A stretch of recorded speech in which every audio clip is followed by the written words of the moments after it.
Assalamualaikum warahmatullahi wabarakatuh. Senang sekali saya Iriana Mardanus bisa kembali menjumpai Anda sahabat sahur semua di program Ramadan Kompas TV yaitu Sahur Time Insya Allah Berkah. Tentunya seperti biasa hari ini saya tidak sendiri, saya akan ngobrol-ngobrol juga dengan Widi Dwinanda. Widi, sehat ya? Alhamdulillah sehat. Sahur apa tadi? Sahur tadi yang pasti ada sayurannya, ada lauknya. Nanti kamu ngiler lagi. Penting ya. Dan jangan lupa untuk sahabat sahur di rumah juga segera ini udah mau mendekati waktu Imsak. sahur, kemudian juga biar nggak keburu-buru nanti pas imsak sahurnya disegerakan. Nah, hari ini juga kita akan kembali membahas tema-tema yang tentunya insya Allah bermanfaat bagi sahabat sahur semua. Tema kita hari ini adalah peran pegadaian syariah dalam inklusi keuangan syariah. Nah, untuk membahasnya, saya mau nanya dulu nih ke Widi. Widi, kamu merasa nggak sih kalau sekarang ini ya, apalagi di zaman pandemi COVID-19, kita dekat sekali dengan teknologi, dengan smartphone, itu apa-apa mudah. Apalagi kayak aplikasi keuangan, investasi, bahkan pegadaian juga udah ada di digital begitu ya? Ya, itu betul banget. Ini juga pasti ada dampak positif ya dari inklusi keuangan yang memang sudah dilakukan oleh berbagai pihak, oleh banyak pihak. Salah satunya ya pegadaian syariah ini yang akhirnya memberikan kemudahan bagi kita semua seperti itu. Tapi bagaimana kemudian Islam melihat fenomena ini? Kemudian juga apa itu sebenarnya inklusi keuangan? Untuk membahasnya sudah hadir di studio Kompas TV ada dua narasumber spesial hari ini. Yang pertama saya perkenalkan yang di dekat saya dulu, ini ada Bapak Haryanto Widodo. Ya. Ini sebagai Direktur Pengembangan Produk dan Pemasaran PT Pegadaian ya Pak ya? Ya betul Mas. Apa kabar Pak? Sehat? Alhamdulillah sehat. Alhamdulillah. Silakan Widi yang di dekat Widi. Dan juga yang di dekat saya ada Kiai Haji Samsul Ma'ruf selaku Ketua PWNU Jakarta. Assalamualaikum Kiai, apa kabar? Waalaikumsalam warahmatullahi wabarakatuh. Baik, alhamdulillah. Alhamdulillah. Ini yang kedua ya. Mudah-mudahan kita bisa memanfaatkan bulan Ramadan ini di samping untuk mendekatkan diri kepada Allah, juga mendekatkan diri kepada sesama manusia. Amin. Amin. Dengan cara ya pegadaian syariah. Iya. Insya Allah. Ya. Insya Allah. Jadi pembicaraan kita pastinya bermanfaat dan juga memiliki nilai keberkahan ya Yanda. Harapannya Ya? tentu ke situ ya. Betul. Mungkin, tapi senang banget nih ngelihat semangat narasumber kita ya, pada semangat banget nih. Walaupun di waktu-waktu sahur seperti ini ya, Widi ya. Masa-masa kritis ya. Masa-masa kritis, ngantuk-ngantuk dikit. Ngantuk-ngantuk Jangan lupa gimana? niat sahur ya, jangan lupa jangan ketinggalan niatnya. Baik. Kita langsung tanya aja, mungkin Anda duluan ya yang nanya nih. Baik, boleh. Pak Haryanto. Pak Haryanto mungkin bisa menjelaskan dulu sebenarnya inklusi keuangan itu sebenarnya ini banyak juga kita dengar sekarang, tapi mungkin banyak juga yang belum paham. Inklusi keuangan itu apa sih sebenarnya, Pak Haryanto? Ya, jadi kalau kita bicara inklusi, pada esensinya adalah akses, kemudahan akses. Gitu. Oh, oke, kemudahan akses. Baik itu akses layanan keuangan terutama ya. Jadi bisa mudah untuk diakses, baik dari sisi kantornya, layanannya, kemudian produknya juga mudah untuk dikonsumsi gitu, digunakan gitu. Jadi tidak hanya bicara dari sisi akses secara fisik ke kantor mana, tapi produknya pun juga harus mudah untuk bisa secara mudah digunakan oleh masyarakat. Karena apa? Inklusi ini akan berpengaruh ke masyarakat ya, terutama bagaimana masyarakat itu nanti akan bisa merencanakan keuangannya, kemudian ujung-ujungnya sih nanti akan untuk pemerataan gitu ya. Pada saat akses ini mudah digunakan oleh seluruh masyarakat, maka seluruh masyarakat itu mudah untuk menggunakan berbagai layanan keuangan. Yang ujung-ujungnya harapannya adalah nantinya ketimpangan atau tidak merataan ekonomi itu bisa dikurangi dengan adanya inklusi keuangan. Semakanya sebenarnya jauh ya? Ya, jauh sekali. ujung-ujungnya nanti kalau sudah begitu akan membantu pertumbuhan perekonomian secara nasional. Gitu. Secara nasional. Kira-kira Apalagi... Karena ada korelasinya antara tingkat inklusi sama kesejahteraan dan pertumbuhan perekonomian. Gitu. Oh, ada korelasinya Pak ya? Ada korelasi. Seperti apa Pak? Kalau bisa dijelaskan sedikit. Ya, jadi pada saat akses itu mudah gitu Pak, maka kebutuhan ekonomi masyarakat Lebih mudah terpenuhi ya. lebih mudah dan lebih efisien untuk dipenuhi gitu. Ada efisiennya gitu Mbak. Jadi di samping mudah juga akan lebih efisien. Sehingga ujung-ujungnya akan meningkatkan kemakmuran gitu kan. Misalnya ada banyak ini nih, apa itu, berbagai kebutuhan kan. Kemudian layanannya itu mudah dan pasti kompetitif kan, karena akan banyak ini, apalagi yang formal gitu. Baik. Yang keuangan formal kan, sehingga harapannya adalah nanti masyarakat akan lebih mudah untuk merencanakan memenuhi kebutuhan keuangannya, begitu terencana otomatis harapannya adalah lebih efisien dan lebih mudah gitu. Dan tentunya sesuai dengan kebutuhan dan juga kemampuan dari orang tersebut ya Pak ya. Semakin banyak pilihan berarti semakin mudah juga untuk didapat seperti itu Pak. Ya. Dan kalau kita gali dari nilai keislamannya nih Kiai, bagaimana sih Islam melihat fenomena inklusi keuangan ini terutama untuk umat Islam? Iya, pemirsa Kompas TV yang kami hormati. Kalau kita lihat literasi dalam khazanah keislaman, terutama perspektif fikih muamalah, di sana ada sebuah istilah namanya amal tabarru, amal kebajikan. Amal kebajikan itu memang dianjurkan di dalam agama karena kita punya prinsip dalam Al-Quran itu misalnya ta'awanu 'alal birri wat taqwa wa la ta'awanu 'alal itsmi wal udwan. Ta'awanu 'alal birri wat taqwa, saling tolong menolong kalian semua 'alal birri atas kebaikan wat taqwa, dalam rangka takwa mendekatkan diri kepada Allah. Sementara juga wala ta'awanu 'alal itsmi wal udwan, kalian tidak boleh saling tolong menolong atas perbuatan dosa dan permusuhan. Nah, yang perlu dicatat di sini adalah amal tabarruk ya. Amal kebajikan itu harus kita dorong terus-menerus. Terutama dalam bab kaitannya hubungan antar manusia. Antar manusia ini lebih khusus lagi bidang muamalah. Antar ya hubungan seseorang dengan orang lain yang terkait dengan keuangan misalnya. Itu harus kita dorong orang-orang yang tidak mempunyai atau secara ekonomi rendah, itu harus dibantu oleh orang-orang yang mempunyai ekonomi ya kuat. Jadi nggak boleh ekonomi itu kailayakuna dulatam bainal aghniya'i minkum. Jadi perekonomian itu tidak harus hanya dikuasai oleh sekelompok orang-orang kaya saja, tapi harus ada unsur pemerataan. Gitu ya? Nah, tetapi ini tidak akan bisa berjalan secara baik kalau tidak ada sistem yang baik. Maka saya kira tadi Pak Haryanto itu sudah menjelaskan salah satu yang dibutuhkan adalah inklusi keuangan yang saya kira ini harus dipraktekkan oleh semua lembaga keuangan, terutama yang berprinsip syariah. Dan harus disampaikan kepada masyarakat bagaimana sih akses yang gampang. Ya, ini penting sekali. Orang kadang-kadang bingung, saya mau mendapatkan uang karena saya butuh. Saudara saya misalnya katakanlah dagang kecil-kecilan. Bagaimana ini kita butuh ya? Atau kita punya saudara sakit sementara hanya punya ya barang berharga. Bagaimana caranya mengakses itu? Nah, ini kadang-kadang kita tidak ada informasi. Nah, makanya pada prinsipnya Islam itu memberikan peluang kepada siapapun untuk berlomba-lomba beramal tabarruk, amal kebajikan, terutama saling membantu satu dengan yang lain. Baik.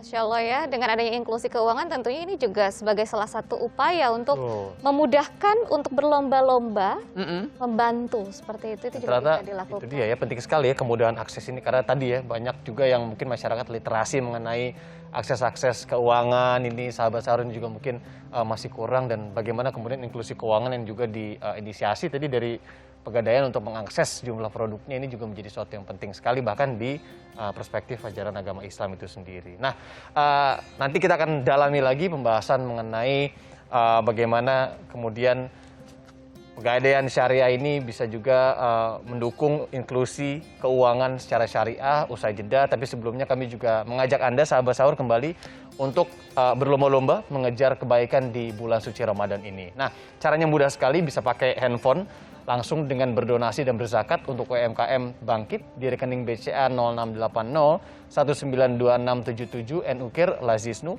atau bisa langsung scan barcode yang tertera di layar kaca Anda. Namun sebelum kita lanjutkan perbincangan yang semakin menarik, mau diingatkan kembali nih untuk sahabat sahur untuk disegerakan sahurnya. Jangan sampai nanti kelewatan imsak karena keasyikan nonton ya. Itu dia. Disegerakan, tapi ingat tetap pelan-pelan, jangan buru-buru. Yang penting nikmat sahurnya. Ya Allah. Amin. Baiklah, kita langsung saja gali lagi nih kepada Pak Kiai berhubungan dengan inklusi keuangan. Bagaimana dengan nilai Islam? Seberapa penting sih inklusi keuangan itu dapat punya peran bagi umat Islam, Pak Kiai? Ya, saya kira ini harus menjadi concern kita semua tentang inklusi keuangan. Terutama saya berharap para kiai, para ustadz, para tokoh agama ikut memberikan informasi di tataran masyarakat. Karena memang sering kita jumpai masyarakat kecil itu tidak tahu apa-apa. Sementara mereka sangat membutuhkan akses tadi ya. Akses pelayanan yang mudah, yang gampang, yang tidak merepotkan, ya. Ini yang harus kita lakukan. Oleh karena itu saya berharap betul ini mumpung ada Pak Hari nih ya, Pak Hari ya. Nanti saya ingin ngajak, saya kebetulan ngurusi NU DKI, Pak Hari, jadi Ketua PWNU DKI, yang mayoritas ya warga kami di Jakarta itu adalah masyarakat kecil, dan mereka ada yang pedagang kaki lima, ada yang ya banyak ya, yang memang sangat butuh informasi. Oleh karena itu ketika ada informasi nanti caranya seperti apa, ini tanggung jawab kami sebagai pemimpin lembaga keagamaan dan ormas Islam harus bisa menyampaikan kepada mereka. Kalau bisa ya mungkin ada pamflet atau apa, bagaimana kita bisa memberikan informasi kepada mereka. Betul-betul ini dibutuhkan. Ya, tapi dalam prakteknya di lapangan sendiri begitu ya. Kiai tadi juga menyebutkan sebagai pimpinan Ormas Islam NU di DKI Jakarta. Bagaimana sih melihat masyarakat ini terkait dengan akses keuangannya? Apakah semua literasinya sudah rata atau sebenarnya masih compang-camping begitu? Terkait dengan bagaimana masyarakat mengakses hal-hal seperti ini? Ya sebagian sudah mengetahui, cuman kadang-kadang ada ketakutan. Ini problem ini. Saya ini mau nggadekan barang ini, ya kan? Ya. Seperti apa caranya? Kadang-kadang tidak mempunyai mental yang bagus, ya. Nah, tentu kalau ini sosialisasi lembaga keuangan syariah termasuk Pegadaian bisa bekerja sama dengan ormas keagamaan, terutama saya berharap sekali dengan NU, karena NU itu kalau menurut survei LSI aja hampir 50% itu kan. Kalau penduduk Jakarta katakanlah 11 juta, berarti 5.500.000 warga kami loh itu kan. Itu bisa jadi separuh membutuhkan ya bantuan real ya untuk melakukan membangun pertumbuhan ekonomi. Oleh karena itu jelas saya ingin betul-betul ini langsung ketemu Pak. Lanjutin nanti langsung nih udah sentilannya udah ke nggak sabar saya. Pegadaian Syariah ya. Tapi lanjut dulu deh nih ke Pak Haryanto. Pak Haryanto, sebenarnya kalau inklusi keuangan yang bersifat syariah itu seperti apa? Mungkinkah itu dilakukan, Pak? Ya. Mungkin sebelum saya jawab, saya boleh menambahkan sedikit. Boleh, silakan Pak. Ya. Jadi kalau di pemerintahan ini, Mas, itu target inklusi keuangan itu sampai tahun 2024 itu 90% gitu. 90. Jadi artinya memang ditarget itu ya. Sampai kapan Pak? Tahun? Akhir pemerintahan Pak Jokowi. Jadi itu jadi beban, bahkan ketua untuk inklusi keuangan itu langsung di bawah presiden kalau nggak salah. Artinya apa? Begitu concernnya pemerintah terhadap inklusi keuangan ini. Dan yang terlibat itu banyak gitu. Ada OJK, kemudian ada kementerian-kementerian terkait itu, semua terlibat itu. Artinya apa? Ini menjadi concern pemerintah bahwa karena itu tadi bahwa dengan inklusi yang baik maka akan meningkatkan kesejahteraan memeratakan pembangunan, dan menumbuhkan perekonomian kira-kira gitu. Nah, kembali ke apa tadi? Pegadaian ya, bagaimana perannya di inklusi keuangan syariah gitu ya. Kalau kita bicara untuk inklusi, kan kata kuncinya adalah kemudahan akses ya. Maka ada dua nih, ada dari sisi layanan dan dari sisi produk. Dari sisi layanan artinya bahwa Pegadaian ini sekarang udah punya 600 yang khusus untuk apa? Untuk melayani syariah, Pak. Ada 600. 600 apa Ya, itu, Pak? 600 cabang atau outlet. Oh, ya. Tapi bukan berarti kita kan punya Pegadaian itu kan ada konvennya juga. Produk-produk syariah ini bisa juga diakses lewat konvensional gitu, di channeling kan istilahnya. Jadi semakin luas gitu, Pak Yai. Cakupannya jadi lebih luas. Cakupannya dari sisi fisik ya. Di samping Pegadaian juga punya agen-agen Pegadaian gitu ya, yang syariah yang tersebar juga. Ini juga konsepnya adalah ekonomi sharing gitu. Masyarakat yang punya apa itu warung misalnya, kemudian dia menjadi agen Pegadaian syariah, maka dia akan dapat penghasilan dari fee sharing transaksinya, sehingga akan lebih luas lagi gitu. Di samping kantornya Pegadaian juga kantornya agen-agen ini juga aktif. Ya. Kalau di tingkat kecamatan harus datang kemana itu, Pak? Jadi di kami itu kalau Pegadaiannya itu hampir semua ada di hampir semua kecamatan itu ada, hampir ya. Kecamatan ada, Pak ya? Karena kita punya hampir 5.000, 4.000 gerai Pegadaian. gerai Pegadaian, 4.200-an. Tambah yang agen-agen tadi, Pak ya? Belum lagi agen-agen yang memang tersebar pasti lebih meluas Ya, lagi lebih di meluas masyarakat lagi. begitu. Mayoritas UMKM berarti, Pak ya? Ya, jadi kalau kita bicara siapa sih yang dilayani Pegadaian? Pegadaian itu hampir 92% Pak yang dilayani itu di bawah 10 juta. Rata-rata pinjamannya itu hanya 4,3 juta yang untuk gade ya. Yang non gade itu hanya 18 juta. Jadi memang masih kategori UMKM yang mikro gitu. Nah, tadi itu ya. Jadi di samping gerai layanannya yang kita tambah, di samping digital ya. Jadi ada outlet yang kita tambah, channeling di konven, kemudian ada agen.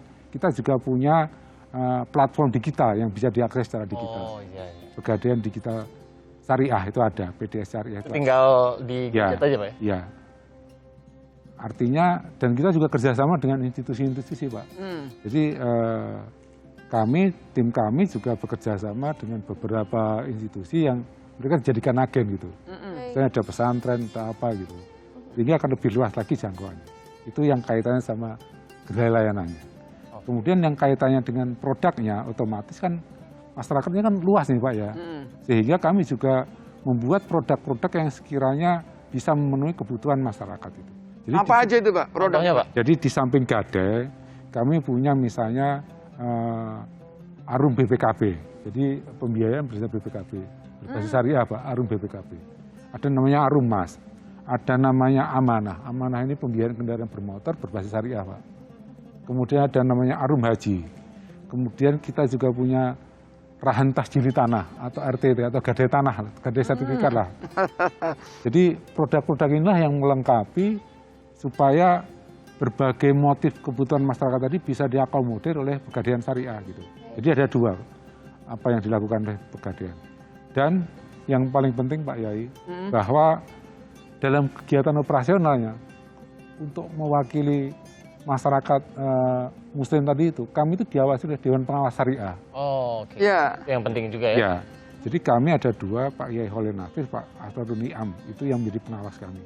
Beliau-beliaulah yang secara rutin mengawasi apakah produk-produknya Sesuai cara dengan beroperasi syariah sesuai apa dengan tidak ya? syariah apa tidak gitu. Sehingga insya Allah kepentingan sa'inya masyarakat umat muslim ini terlindungi gitu Mbak. Amin. Baik. Jadi, Dan tidak perlu diragukan lagi ya Pak? ya karena memang diawasi begitu kami Baik. nggak sesuai, beliau akan Negor langsung, Pak. negor, Tegur disemprit langsung, gitu. baik. Jadi ada dua, kami satu dari kesarehannya itu ada DPS, kemudian dari sisi regulasinya kami tetap harus tunduk dari OJK. Oh, Jadi OJK itu tetap melihat sebelum diusulkan ke OJK produk layanannya itu sudah dapat opini dari DPS apa belum, gitu Pak. Betul, betul.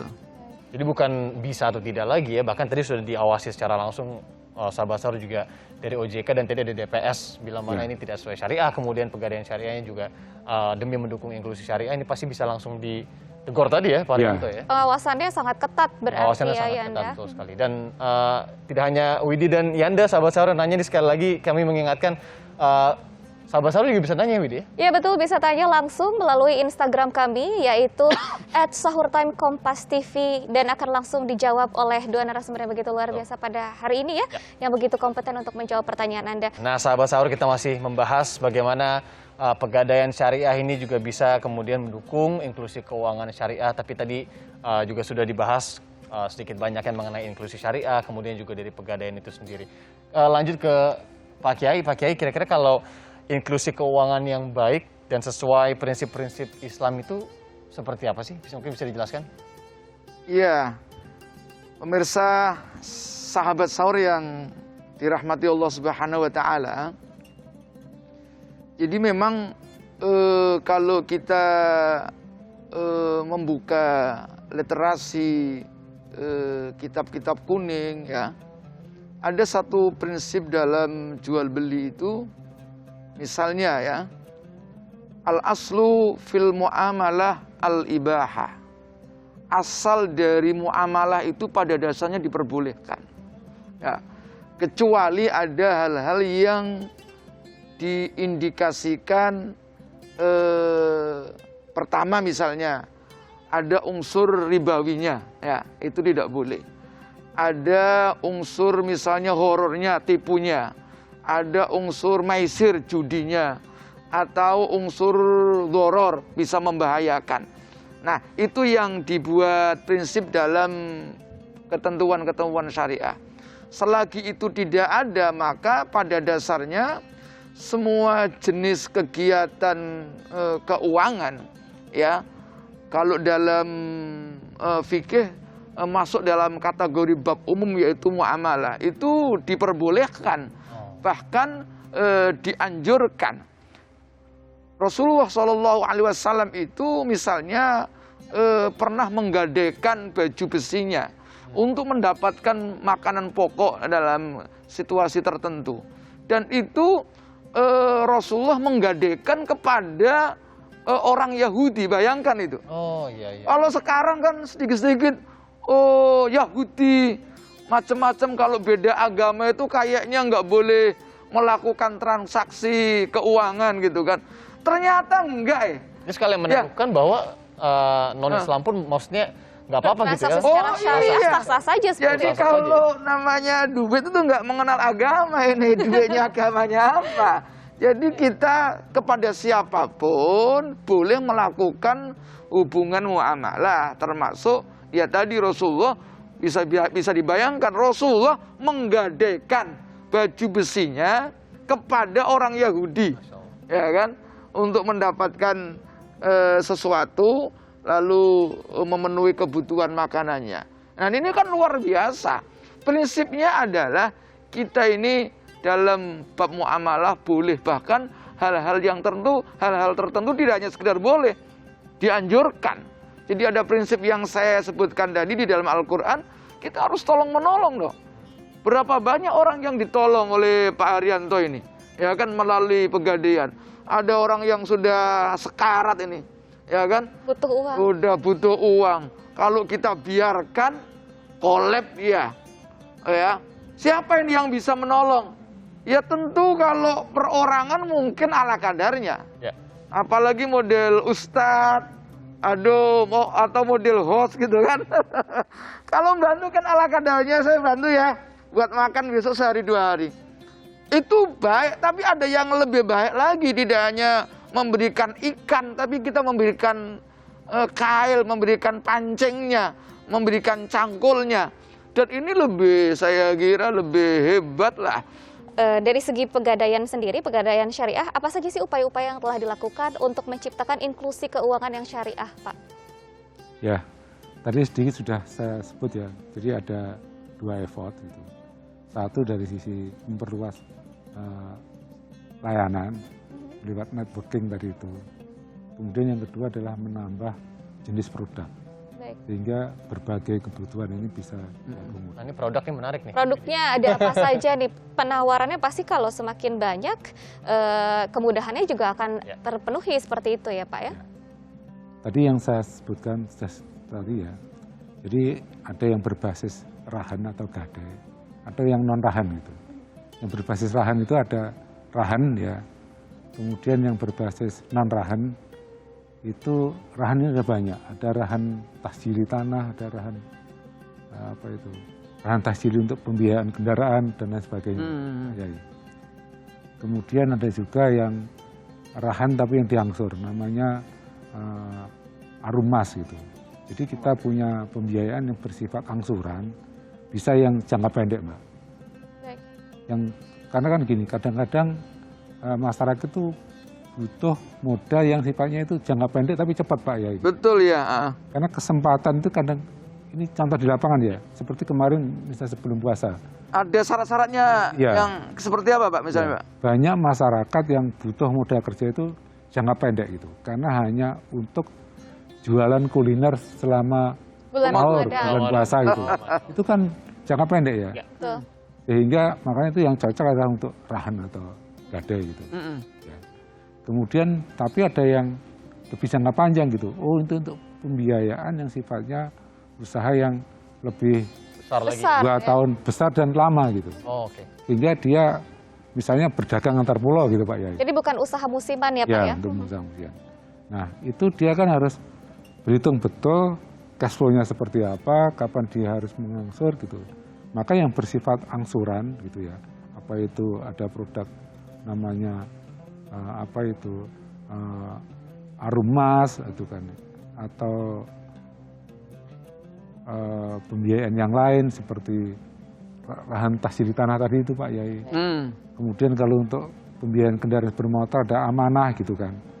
Sehingga mereka bisa menyesuaikan bisnisnya itu menghasilkan cash flow berapa, saya mampu mengangsur berapa lama gitu. Jadi detail sekali ya Pak Haryanto ya? Ya ini karena itu tadi Mas, supaya produk ini prinsipnya inklusi kan supaya produk itu mudah dan sesuai dengan masyarakat itu. Makanya pembentukan produk-produk yang lebih beragam dan sesuai itu penting gitu juga. Jadi lebih optimal untuk digunakan oleh masyarakat secara umum. Gitu. Untuk kemudahan akses ini juga ya untuk mendapatkan layanan keuangan juga tentunya berkaitan dengan syarat-syarat yang tadi sudah yang ingin ditanyakan oleh Kiai ini. Untuk syarat-syaratnya apa juga ada kemudahan-kemudahan yang dikeluarkan oleh Pegadaian Syariah untuk membantu mungkin? Kalau persyaratan KYC itu standar Mbak, jadi standar dia digunakan untuk apa, kemudian KTP-nya di mana dan usahanya apa gitu. Karena ini juga akan menjadi database-nya perusahaan atau bahkan nanti akan di-store di kementerian Pak Yai. Untuk program-program misalnya kayak PEN kemarin itu kan, program BPUM dan lain sebagainya atau subsidi bunga. Ini kan harus mengetahui karakter masing-masing pengusaha-pengusaha ini kan. Sehingga nanti kalau ada program-program tertentu ini akan lebih mudah untuk diberikan gitu Pak Yai. Sejauh ini untuk target paling utama dalam hal inklusi keuangan syariah itu apakah lebih ke pengusaha ataupun orang-orang umum pada lainnya gitu? Lebih ke masyarakat umum, Mbak. Masyarakat umum, ya? Karena seperti saya bilang tadi itu bahwa siapapun masyarakatnya pada saat dia bisa memenuhi kebutuhan keuangannya dengan lebih baik, lebih mudah, lebih efisien, ujung-ujungnya keluarga itu akan lebih sejahtera ke depannya gitu. Esensinya itu. Maksud dan tujuannya inklusi itu Mbak. Jadi kalau dikatakan targetnya siapa, ya seluruh masyarakat itu. Supaya mereka kalau membutuhkan sesuatu kebutuhan keuangan tertentu gitu, dia bisa memilih dengan tepat dan mudah gitu. Sesuai dengan kemampuan. Dengan kebutuhan dan Juga kemampuan kebutuhan. mereka. Kalau sesuai data aja Pak Haryanto ini yang paling difavoritin masyarakat sekarang kalau dari produk dari Pegadaian Syariah sendiri seperti apa nih? Kalau mayoritas masih rahan atau gadai ya, itu masih porsinya masih besar. Tapi juga kita punya beberapa produk seperti misalnya tabungan emas, kemudian arum haji, arum safar gitu ya. Jadi arum safar itu pembiayaan perjalanan safar Pak Haji, apa itu? Wisata religi. Travel lah gitu ya. Baik, Bisa wisata untuk religi haji, ya Pak ya? bisa untuk religi, tapi kita bebasin nantinya. Kalau katakanlah, tapi ini kan pandemi ya. Dulu itu niatnya milenial itu kan kadang-kadang kan Senang jalan-jalan ya. ya jalan-jalan itu nomor satu kan. Kita giring mereka Iya. untuk menabung emas, kemudian deposit tabungannya itu bisa digunakan untuk pembiayaan travelingnya dia gitu Mbak. Oh, baik. Itu konsepnya begitu, yang tabungan emas ya. Tabungan emas itu ya. Ya. Kemudian juga sebenarnya juga ada penasaran sedikit ya Anda untuk Pak Haryanto nih bagaimana kemudian inklusi keuangannya juga yang menyasar kaum milenial Pak Haryanto. Karena kan Oke. sekarang dikit-dikit ya generasi milenial ini sangat dekat sekali ya dengan gadget dan platform-platform media sosial ya. Nah, tapi ini akan kami diskusikan, kami bahas usai jeda. Dan kami juga mau mengingatkan untuk sahabat sahur ini masih punya waktu sedikit lagi untuk mengirimkan pertanyaannya langsung melalui Instagram @sahurtimekompastv. Nanti insya Allah akan kita bacakan dan tanyakan langsung ke Pak Haryanto dan Kiai Syamsul Ma'arif di studio. Insya Allah nanti juga akan mendapatkan jawabannya yang tentunya bermanfaat. Dan yang ingin saya tanyakan berdasarkan pertanyaan yang sudah hadir nih melalui DM kita ya di Instagram @sahurtimekompastv. Jika ada nasabah pegadaian yang meninggal dunia, siapa yang menjadi ahli waris untuk menggantikan kewajiban dan hak nasabah tersebut? Pak, ini dari @johan96. Nah, silakan Pak Haryanto mungkin. Ya, makasih Mbak Widi. Jadi produk-produk pegadaian itu ada asuransinya Mbak. Jadi insya Allah Aman kalau semuanya, Pak. ada di asuransinya, baik itu yang berbasis rahan maupun yang non-rahan tadi itu. Jadi kalau terjadi apa-apa, katakanlah meninggal si nasabahnya, maka itu akan diganti oleh asuransi. Jadi nanti tinggal ahli warisnya itu datang ke kantor menyerahkan bukti surat meninggal, surat kematian gitu, untuk dibebaskan segala kewajibannya dan barangnya akan dikembalikan atau dianggap lunas gitu. Jadi sudah diasuransikan Pak yang itu. Oke, baik. Nah, Jadi sudah terjamin dan juga sudah tercatat ya. aman, Ya. jangan Langsung khawatir ke gitu ya. ahli warisnya. Baik. Ya. Pertanyaan selanjutnya ini untuk Kiai Syamsul Ma'arif. Kiai, kira-kira hukumnya bagaimana sih kalau di Islam ini investasi secara digital melalui misalkan pegadaian digital tadi, pegadaian syariah melalui aplikasi-aplikasi digital? Iya, jadi yang namanya kegiatan transaksi keuangan itu diatur dalam bab muamalah namanya. Tadi sudah saya sampaikan ada kaidah hukum dalam kajian kitab-kitab kuning itu al-aslu fil muamalati al-ibahah, asal dari muamalah. Termasuk ya apa saja ya, gade dan lain sebagainya ya. Itu adalah boleh ya, asalnya itu boleh. Berbeda dengan al-aslu fil ibadah at-tahrim, asal dari ibadah itu haram kecuali ada dalil yang menunjukkan perintah atau kebolehan. Tapi sebaliknya, selain ibadah itu namanya muamalah. Asal dari muamalah itu pada prinsipnya boleh kecuali ada unsur misalnya ribanya, ya kan? Ya misalnya kullu qardin jarra manfaatan fahuwa riba. Apa saja setiap utang piutang yang menarik sebuah kemanfaatan itu disebut riba. Nah, oleh karena itu prinsip-prinsip syariah harus menghindari hal-hal yang berbau ribawi tadi. Kalau ada ribanya maka harus dihindarkan. Ya, kalau tidak ada ya boleh. Yang kedua misalnya tidak ada unsur horornya, tipuan. Ini nipu apa enggak? Sekarang banyak investasi ternyata bodong gitu. Investasi bodong nih sering sekali ya kita dengar ya. Ini banyak. Biasanya investasi bodong itu indikasinya adalah akan berjanji memberikan untung sebanyak-banyaknya tanpa dibarengi apa-apa gitu kan. Yang ketiga ada maisir, ada unsur judi. Judi itu main untung-untungan tadi. Yang keempat ya tidak menimbulkan bahaya, dhoror namanya.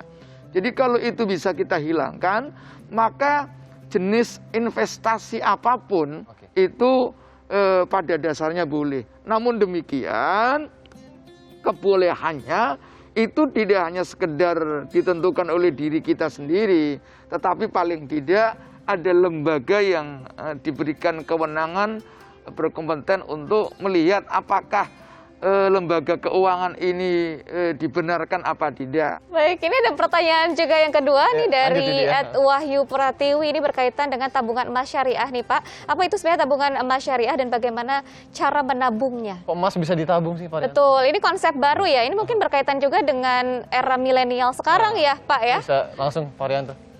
Jadi gini Mas Yanda, Mbak Widya.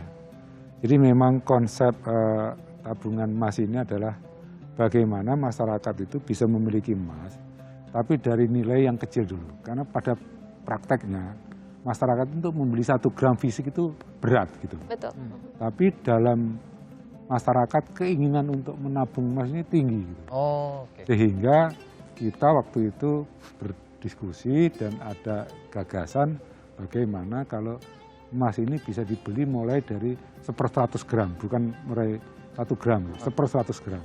Jadi Perkecil kalau lagi. sekarang dengan uang 9.000 udah dapat 1/100. Masya Allah. Dan gampang. 9.000 Akan sudah dapat. diakumulasikan Pak Yai. Oke, 9.000 sudah dapat emas lah istilahnya Ya. kayak gitu ya, Pak. Dari yang kecil-kecil. Yang kecil-kecil ya, oke, Nah, oke.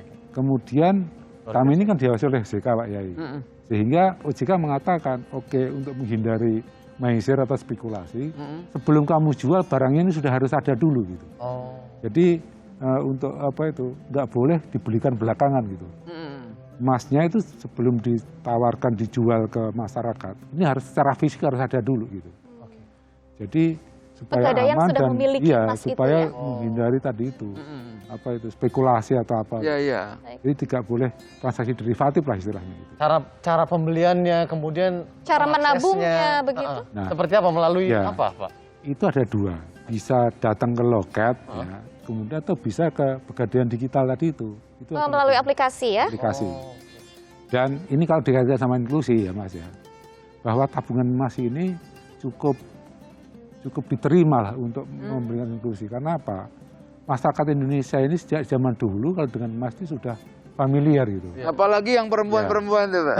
Jadi kalau dikatakan tradisional lindung nilainya masyarakat awam itu ya pakai Mas itu. emas itu tadi gitu.